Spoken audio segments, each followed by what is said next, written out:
Ganito ang paggawa ng traditional way o homemade na lusob sa Bigan City, Ilocos Sur. Mula sa clay, ang lusob ang pangunahing materyales ng septic tank. Panoorin natin hanggang matapos, mga ka-YouTube. I'm YouTube vlogger Charlie Pinto. I was a world and Philippine history teacher. Since 2010, my passion is traveling. I've been in some Asian countries and 81 provinces from Cagayan Valley to Sulu and Tawi-Tawi. Several times ko nang napuntahan ang karamihang lalawigan ng Pilipinas. Mas enjoy kong barko ang sasakyan ko, lalo kong tugo. Magkaroon ka ng bagong kakilala. Tara na, join me to my travel and tourism vlogs. Subscribe, like, and comment. Charlie Pinto from Bigan City, Ilocos Sur. Salamat po. Yaman.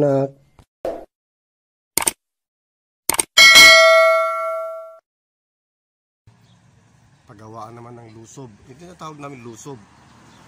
Ginagamit sa deposito ng kubeta, ng toilet. Yan. Yan ang lusob na tinatawag.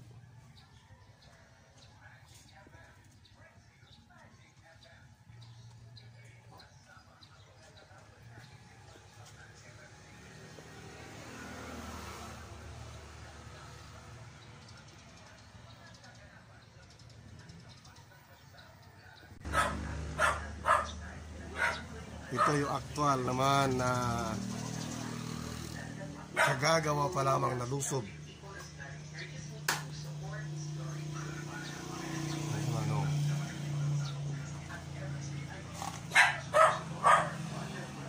Ano ba ito, kuya? May halo bang semento o pure na buhangin ang ihalo? Pita. Laut na nga taot. Ay, meron daw halong ipa.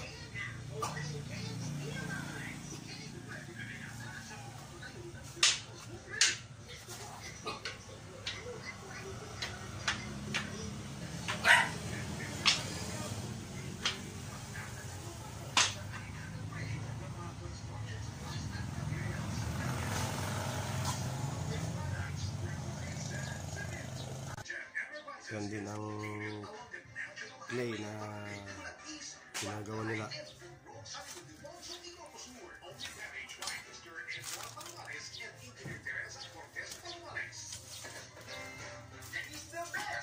So napakaganda pa rin ang Bigan Tiles and Pottery.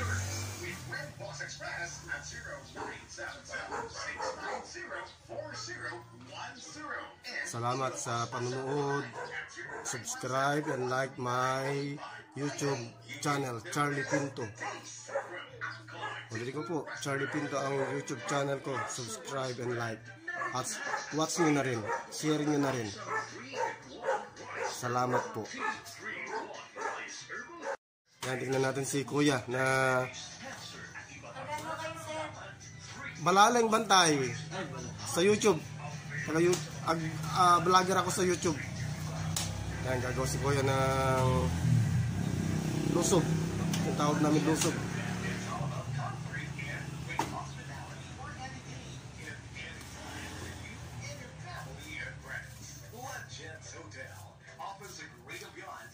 Katulad din ng paraan ng paggawa kanina ng Bigan Tiles.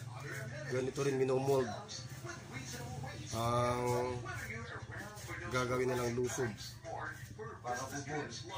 para sa deep well o kaya deposito ng toilet. Para sa deep well o deep well yung bubuns tawag namin.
Yan yung mga kapatid, mga kabagis, gawang kamay lamang ang paraan ng paggawa ng lusob.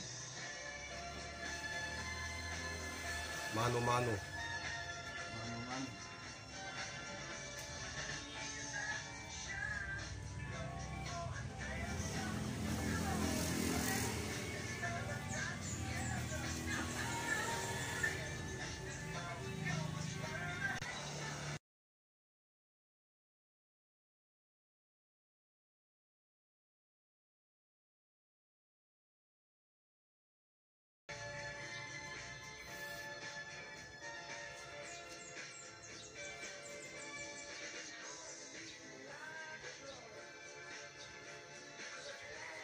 Ano po yung nilalagay nyo doon para magkadugtong semento or ano? Bigay. Oo. Ito na. Pita mo na doon. Ay.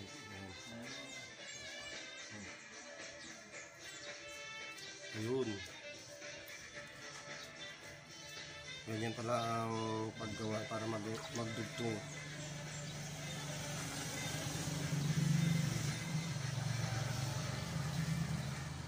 Dahil ko na dahil nagiging turista. Dahil. Subscribe, like, and comment. Charlie Pinto from Bigan City, Ilocos Sur. Salamat po. Yamanak.